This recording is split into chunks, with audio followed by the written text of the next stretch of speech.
Hi everyone, I'm Jack the Rambling Raconteur, and I hope that you're doing well. I'd like to share a few thoughts on Women of Sand and Myrrh by Hanan Al-Shaykh. This book was originally published in the 1980s, and I really believe it's one of the great novels of the 20th century. I included it on my list of 10 modern classics you must read, which I'll link in the description box, and so I wanted to reread it to really confirm my sense that this is a masterpiece, and it absolutely is. If you've never read the book before, check it out.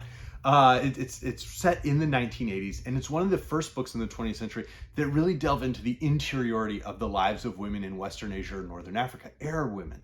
And Hanan al-Shaykh herself is from Lebanon, and she writes these characters in such detail, such a well-developed sense of identity. And she gives characters from different walks of life. There are characters who are a little bit wealthier. There are characters who are married and have young children. There are characters who are divorced. And are each sort of striving to reconcile this sense of what their desires are.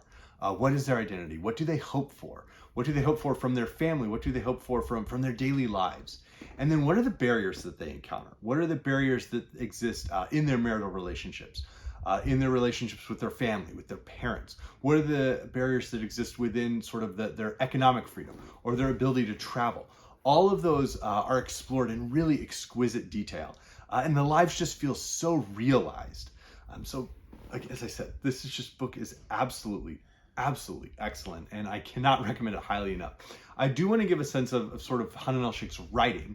So she has four characters: Suha, who is from Lebanon, like al-Shaykh herself, but has moved with her husband and their young child to live in an unnamed desert nation. There are some hints that it's Egypt, perhaps, but it's never quite named. It's never specified. And they're living in an area that's a compound. So there's Suha, there's Tamar, who is from a family that has experienced different types of marriage, especially marriage for very young women, for girls.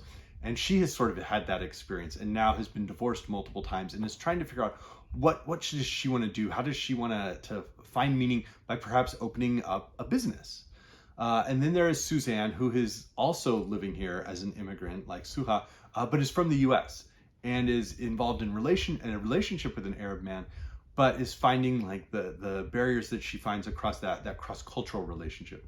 And then finally we have Myrrh, who is from this village. Her family is very wealthy, and she provides sort of this different perspective. So each woman is an outsider in a sense. But the way that Hanan al-Shaykh draws our attention to their experiences and draws the common threads while showing the divergence is really well developed. So this is Suha. I got to know them the first year I arrived. Like everyone coming here, I felt that this was time lost out of my life. I began to make friends with anyone just for something to do. I was living in a compound. The rooms were small and dark. The bathroom was like a bathroom in a cheap hotel. But the house was passable compared to the grubby houses and twisting alleys and few primitive shops in the street where I'd lived before. I tried to make it look prettier. I changed the heavy, gloomy curtains for lighter ones and threw the family's colored sheets, which I'd packed with my clothes, over the couches. On the walls, I stuck pictures of Swiss chalets and lakes. Umar was staying with my mother in Beirut until I'd finished getting the house ready. I knew that life here was odd when I found that I had no garlic for my cooking and I couldn't go out to the shops and buy some. So I opened the door and stood on the step, looking about me at the other wooden houses painted white, the sparse trees, the water storage tanks, the sun burning down on the asphalt. And it made me imagine that I was somewhere in space. The houses stood at a distance from each other. The doors were closed. The air conditioners hummed. Only when I could go in the car with my husband did I feel happy to leave the house. And Suha continues to feel this sense of feeling like an outsider, never quite feeling comfortable. They move from this compound to another place, but she never really feels like she's fitting in. She has her friends that she's made early on, and even when she moves, there's this sense of like, oh, is she somehow getting some new freedom that they don't have, not having to stay in this compound? Or is it perhaps that, she thinks she's too good for them? And so there's these little microaggressive resentments that build up. But she does develop relationships. She does have friends. She goes shopping with the friend Tamar, who is the narrator of the second section. And so we had Suha's perspective as someone who's sort of an outsider within the culture and brushing up against what she feels are her lacks of freedom. But then we have Tamar, who has been divorced multiple times. She remembers being married at a very young age. She remembers being so exhausted from her second marriage to a sheikh that she had slept through this entire drunken fit he threw one time.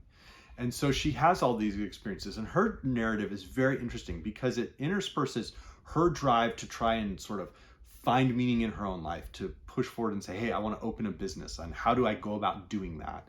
With these memories of what her grandmother's life was like and what her mother's life was like, and the hopes that they had in their lives. And so that chapter develops really thoroughly. And we get this interesting passage where Tamar recalls, the following day I collected the divorce certificate from the Shaykh. It was as if a chicken had taken a pen and scratched its name. When I reached the government building, I said to Saeed, ask the official to come to me here. I'll wait in the car. Saeed didn't show any surprise. One moment, Aunt Tamar, he said, getting out of the car. Although I stayed in the car, my heart was knocking against my chest, just as it had done a few days before when I went into the bank.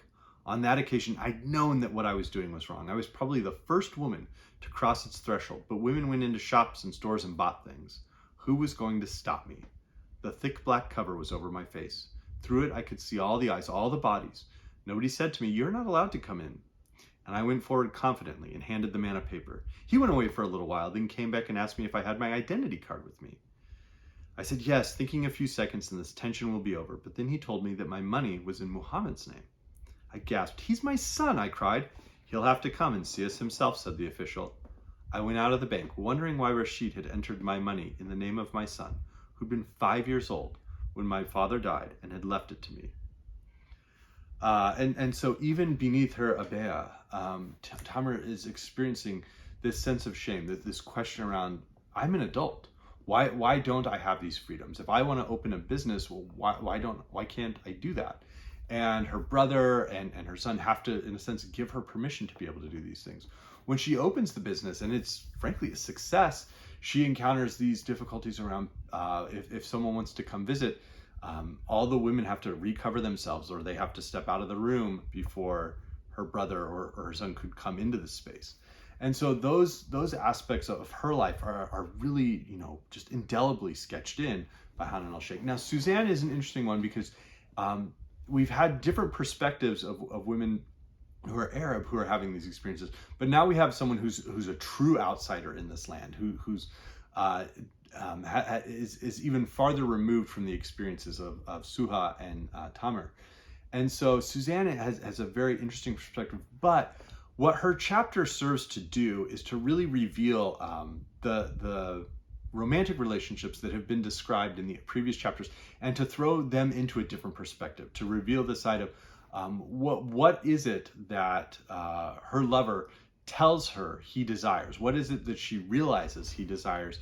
And how does that affect what we've learned in the other chapters? And then finally we have Myrrh, who has this really interesting paradox, because she's the one who's really from this land, from this village in a sense, this town, and yet she's so wealthy, she's so fabulous, her family is so fabulously wealthy, that despite having all of these common aspects of identity with the people who live here, in a sense, she's the most removed of the four women, and yet she isn't, because she's the one who, when she's married, her husband takes her passport, and she cannot go anywhere, she cannot travel anywhere. And the economic freedom of being able to travel to London, to travel to Europe, to experience life there, is what had sort of sustained her in life. And so that shift is really interesting, and as I said, really well developed.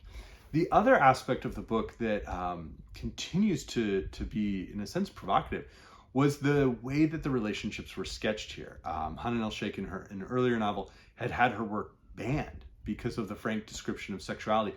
And it continues here in part because there are multiple characters who are bisexual. There are queer characters, both men and women. And so that continues to be something that I think is a very modern aspect to the novel. When Suha is trying to comfort Myrrh, she realizes Myrrh's face was still pressed against me. Suddenly the warmth of her breathing made my heart pound, and a feeling surged through me that scared me. I trembled again, but I didn't want to pull away. I sat forcing myself to remain immobile, staring at the upholstery. Myrrh realized what was happening to me, and as if she was taking me by the hand and advancing step by step, she paused for a little while before nuzzling her face against my neck, then encircling me with her arms and drawing me to her. The warmth spread over my neck, dropping down into my body at the same time. Shutting out everything else, I said to myself, Myrrh's kissing me. And I didn't think, as I did in real life, a kiss is between a man and a woman, but just wanted more. Every point in my body that Myrrh reached, she aroused and left in a state of agitation.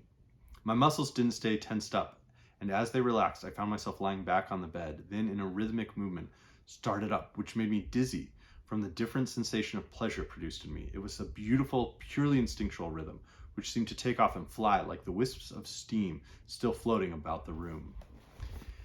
And so the way that Hanan Al-Shaykh draws us into the interiority of each character, that she drops us into this consciousness and truly tries to make that life as meaningful and as significant and as clearly detailed as possible is just fascinating. And it's so critical. It's such a critical book.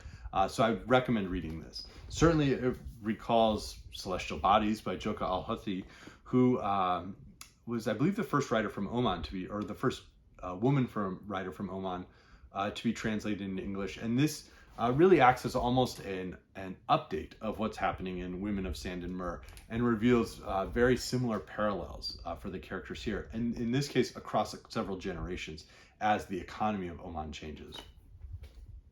There are also aspects that recall the writing of Ariana Harwicz, perhaps Die My Love, perhaps Feebleminded more specifically.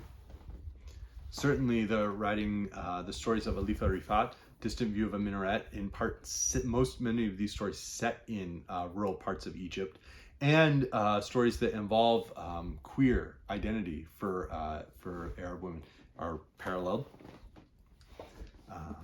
Our Sister Killjoy from Ama Ata Edu, The Map of Love from Ahdaf Soueif, and then I would say Tar Baby from Toni Morrison's novels is probably the closest Morrison came to writing a novel that this closely parallels what Hanan Al-Shaykh was doing. Finally, I think the way that the society is explored through individual characters and through voices recalls Fathers and Sons by Ivan Turgenev. So let me know if you've read this one. Let me know if you have a favorite writer or work from Lebanon. This is certainly my favorite. So I hope everyone's doing well. Thank you. Bye.